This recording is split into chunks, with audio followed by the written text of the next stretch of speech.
Sur le domaine du château de la Bourdaissière en Touraine se trouve la ferme expérimentale de l'association Ferme d'Avenir, une ferme en permaculture.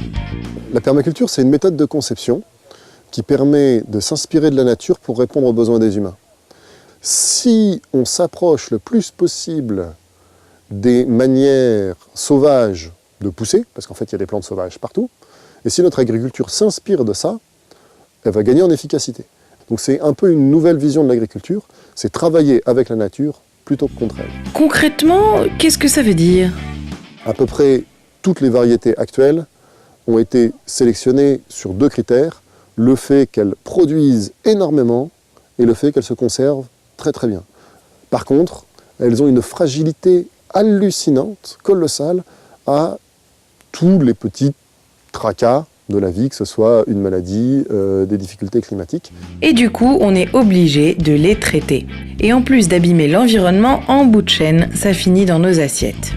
L'alternative, c'est donc de revenir à des espèces plus résistantes et en adéquation avec leur environnement. En hiver, on va plutôt cultiver des blettes et de la mâche que des tomates sous serre chauffée.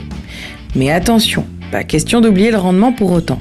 Le but de la permaculture, c'est de répondre aux besoins des humains. On veut sauvegarder l'écosystème en nourrissant les humains. Parce que si on fait de l'écologie pour l'écologie, on ne voit pas bien l'intérêt. C'est bien là toute la difficulté, être productif et écolo. Tout le travail se fait à la main. Et ça, c'est un choix extrêmement audacieux et difficile du point de vue économique. Parce que ça va beaucoup plus vite et ça coûte beaucoup moins cher de faire travailler le pétrole que de faire travailler les gens. Alors pour rééquilibrer un peu la balance, on joue sur la productivité au mètre carré. Plus besoin de faire passer des engins, donc on peut optimiser l'espace. Pour éviter les mauvaises herbes, on va planter bien dense. Et pour assurer les rendements, on va planter plusieurs fois dans l'année, enrichir le sol avec des fumiers naturels et des composts, et on va aussi jouer avec la nature, en associant les différentes espèces. Si on sème au même endroit des carottes et des radis, les radis vont pousser très vite, alors que les carottes poussent très lentement. De ce fait, on aura le temps d'avoir une récolte de radis, les carottes auront à peine commencé à pousser, et quand on aura récolté les radis, les carottes pourront s'épanouir. Le radis aura rendu service à la carotte, parce que pendant qu'il aura couvert le sol de son feuillage, il a évité qu'il y ait des mauvaises herbes qui poussent à sa place. C'est plein de techniques comme ça qui permettent de gagner en efficacité. Habile, mais bon, c'est quand même beaucoup de boulot. C'est plus de travail, on y passe un peu plus de temps, mais au moins on peut être minutieux. Et puis on y trouve l'autre avantage, c'est qu'on utilise beaucoup moins d'énergie fossile. Et ça, c'est un bon point pour moi.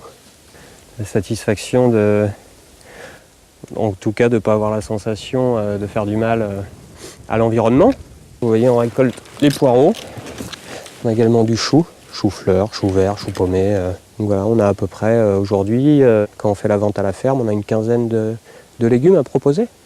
Alors qu'on est quand même là maintenant à la fin novembre. Donc ça fait quand même du choix pour les consommateurs. Et tout ça, ça marche économiquement ?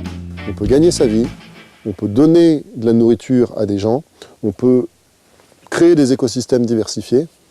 Tout ça, c'est des bonnes raisons de faire de la permaculture. On ne fait pas fortune en faisant du maraîchage écologique, ça c'est sûr, mais on peut avoir un salaire qui va s'établir entre 1 000 et 2 000 euros net.